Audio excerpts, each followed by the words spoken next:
So as I said, we're gonna talk about this one. Sorry, I posted the wrong one. We're gonna talk about circle theorems, and we want to know the 8/9/10. There are different websites. If you were to Google circle theorem, some circle theorems are only have 5, some have 8, some have 9, and some have 10. We're gonna talk about 9 of them because I found that the 9 is the simplest way. We don't want to have so many theorems, and we don't want to have so little theorems that if you decide and you look up the 5 of them, like if you have the Math CSEC book, it only has 5 theorems. And then those 5 theorems have a lot of concepts in each one of them. So we're going to talk about the one that has 9 theorems. And these 9 theorems are very simple and simple sentences. Today, with the time that I have, I'm only going to talk about 3 of them. And then we're going to finish class early today. Right? And then tomorrow, no, Wednesday, I'm going to cover all of them, review all of them, and then we're going to start working with the 12 questions. So does that sound like a plan? So this I'm not gonna do that because it just talks about circles. You guys are supposed to know the parts of a circle, but I'm just gonna do a quick revision. What is a circle? A circle is defined as a plane curve formed by the sets of all the points which are given a fixed distance from a fixed point. And that is a big definition to mean something very simple. It means that if I am at the center of a circle and I draw a point on the circumference of a circle and I do that all around, the distance from that center to the point where I drew it is always going to be the same distance. So you have a perfect circle. A circle has no thickness. We call the distance from the center to the circumference the radius. The distance from the circumference to the other circumference that passes through the center is called the diameter. The center is denoted by the letter O. So all of those are basic knowledge, things that you are already supposed to know. So if I were to ask you guys to draw a circle, you would have to draw a circle with a point in the middle that has a O label because the O stands for center. These are important because these are what the theorems talk about. You have a secant, and if you take a look at the green line, secant is a line that cuts through and extends out circumference to circumference. And if you take a look at the chord and the secant are somehow similar, but the chord is just from circumference to circumference. The secant continues moving on both ends or enlarging on both ends. The diameter, as I mentioned, is from circumference to circumference, and passes in the center. And then you have a tangent. And a tangent is something that is important. You have to identify when a theorem talks about a secant, when a theorem talks about a chord, when a theorem talks about a tangent. So these are the important things that you need to be able to know, identify, and differentiate when we go ahead and look at the circle theorems. So we're going to talk about the first theorem. Yes. Can you please go back to the last slide? The previous one? This one? Thank you. Okay. So the theorems all talk about circles and all talk about angles inside of the circles, right? So I'm going to be showing you the picture of the theorem, the explanation of the theorem, and then in the following slide an example of the theorem. All right. So the secant is the line in green, the line in blue is the tangent, and the line in purple is the chord. And these are the most important ones. And the line in red is the diameter. So you need to be able to know the secant, the tangent, the chord, and the diameter. Everything else, circumference, radius, sector, minor sector, all of those things you also need to know, but they are not as important and as inclusive as these 4 lines. Anybody has any questions? Eimer, can I move on? Yes. Yes. Thank you. So this is the first theorem. Some questions, as you look at the question, you will be able to see what theorem you're working with. This first theorem talks about the angle at the center of a circle is twice the angle at the circumference. So when we're looking at circle theorem, some of these questions don't need any working at all. But what is important is that if I'm gonna write an answer, if I'm gonna say that my answer is 100 degrees, I need to say why it is 100 degrees. So I need to give a reason for that. Any of you that are planning on taking CXC next year, you need to get into the practice of I write an answer, I need to write why. So my answer is 90 degrees because this is an adjacent corresponding angle. My answer is 65 degrees because the angle at the center is twice the angle at the circumference. My answer is 122 degrees because it is corresponding angles. All of these things are things that you have to start getting into practice if you are planning to take CXC next year. CXC gives you 1 point for the answer and 1 point for the reason. All right? So, So if we want, we cannot take it, miss? yeah, if you don't want, you don't take it. It's not like you have to take it, but it has certain advantages. If you want to take CXC and you will get a job and you will study in Belize, then it has advantages. If you plan on going abroad, then CXC doesn't help you in any way. So you have to look at what it is that you plan for the future as well. Right? So looking at this one, the angle at the center, which is this angle, the angle that is formed by the center of the circle, is twice the angle at the circumference. So now looking at the problem, if I have something like this and they tell me that the angle of the center is 240, I know that the angle of the circumference is going to be half of that. Right? No, this should be 120, sorry. This should be 120 and this should be 60.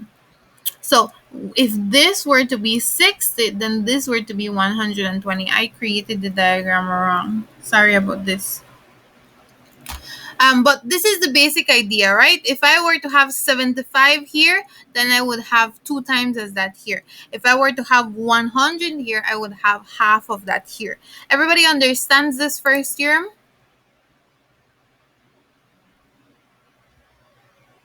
Yes. Okay, theorem number 2. And then the diagrams are important, right? Theorem number 2 says the angle in the same segments are equal. The angle in the same segments are equal. So,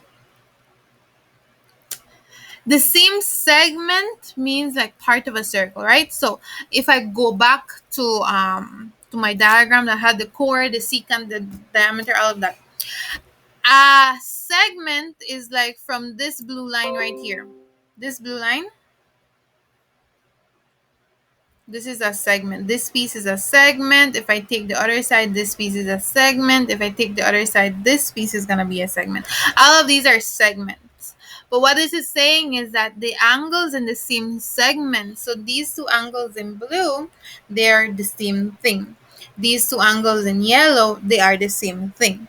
So looking at the example, if I have a diagram like this, they tell you that this is 62 and this is going to be x, then to find x, it's just going to be 62. I don't need to do any calculations. I'm just going to say this is 62 and this is 62. And that's it. And then my reason would be angles in the same segment are the same. That's all I would have to write. Any questions? No, miss, no. No? Okay. Circle theorem number 3. This is the last one that we're going to look at right now, and then I'm going to talk about the first homework, right? Circle theorem number 3 says the angle in a semicircle is a right angle. So semicircle is half of a circle. So if I'm talking and if I have an angle that is in half of the circle, then automatically that is going to be a right angle triangle. And this one is more direct. If I have an angle that is in half of the circle, then this angle that touches the circumference is going to be 90 degrees. right? So we have these three theorems. The first theorem, the angle at the center is twice the angle at the circumference. The second one is the angles that are in the same segment are equal. And the third theorem is that the angle in a semicircle is a right angle. Any questions? No questions? These three are the simplest ones to No, understand. Okay, so I'm not gonna do theorem number 4. So let's move on to this activity. This is the first activity that I have in Google Classroom. Now, this activity is a little of a research that you have to do. It says students will research the contributions of the following idols in mathematics. Now, if you remember my deep hope talks about idolatry discerners. So, knowing the difference between um, God and an idol. So now in math, there are certain idols of mathematics, like people that invent new things in math or invented things in math. So I am giving you guys two options. You can research on the father of trigonometry, like we have the father of the nation here in Belize. We have the father of trigonometry. His name is Hipparchus, and you can research on him and you find some information about him. So you are just gonna research and read what he did in mathematics. He's the father of trigonometry, so he had to do with sine, cosine, and tangent. You can also do tails. And Tails is the one who attributed the circle theorem. So he's the one that basically created the circle theorem. So we're gonna learn this week. You are to write one paragraph, and your one paragraph between 6 to 8 sentences. I don't want anything less than 6 sentences, and I don't want anything more than 8 sentences. And you are going to explain why the two individuals mentioned above are idols by explaining if each possesses the following trait. So, this is what you're going to do. You're going to choose one. You are going to choose either Hipparchus or you're going to choose Thales. All right. If I decide that I want to do the father of trigonometry, then that is going to be my title. The father of trigonometry, Hipparchus. If I want to do Thales, I'm going to write circle theorems by Thales. Right? That is going to be your title. Then you're going to write one paragraph. The first sentence in your paragraph is going to be what this person did. So Hipparchus, he is the father of trigonometry because he's the one that came up with the ratios of sine, cosine, and tangent. That's your first sentence. If you are doing Thales, you're going to say Thales is the one who attributed to the 9 circle theorems. That's all going to be your first sentence. Then you are going to talk about these three things that I have. An idol is always made out of something good or legitimate. So, if you take a look at the father of trigonometry, did he do something good? Did he do something legitimate? Yes or no? And then what was that he did? You look at the second one. An idol usurps God's place by claiming to have ultimate status. So looking at the father of trigonometry or looking at Thales, did these persons do what they did in the name of God? Yes or no? And then the last one, an idol steals our own place in the world as image of God. So, did these persons, after they invented sine, cosine, and tangent, or after they invented the circle theorems, did they go and say, I created these circle theorems to help the world of God learn more about math? Did they say that sine, cosine, and tangent will assist future mathematicians in solving more problems in the name of God? Did they do that? Yes or no? So these are the three things that you have to write about. Were they Christians? I can't say because I will be doing your homework for you. All right. So these are the things that you have to write. If you need any more explanation, then I can go ahead and assist you with that. But this is the basic idea. All you have to do is write 6 sentences talking about these three things that I have here at the bottom: an idol, an idol, an idol, and telling me who Hipparchus is and who Thales is. Any questions with this assignment? Miss. So it's clear to everyone. Yes, miss. Yes? Okay, very good. So then now tomorrow again. On Wednesday, have your circles drawn. Remember the circles, they are week 5 learning activity 2, right? So what I want you guys to do is to go ahead and um, draw them and leave a space for you to do the working and a space for you to write the reason. All right, so if you go to this one right here, it's learning activity 2 and it's this one. So these are the questions that I have for you guys. This worksheet is a total of 45 points. So this is worth a lot of points. And then you can see I have A, B, C, D, E, F, G, H, I. I have 9 questions here for you guys. And then you draw them exactly how they are. And we are going to be solving for the value of X in each one of these. Any questions? Oh, Okay, no. so for Wednesday's class, I expect to have these. Well, I expect you guys to have these in your notebook, right? Um, Everything is clear for today. Yes, miss. Yes. Okay. Good. So then that will be the lesson for today. I'm gonna see you guys on Wednesday, and we're gonna move on from there. With Wednesday and Thursday, I think we should finish the topic for this week, right? So enjoy your day tomorrow. Enjoy the rest of the day today. I will see you guys at 1 o'clock for the patriotic event. Okay, bye-bye. Miss, that is good, right? The patriotic event is today at 1 o'clock. Manada tamales.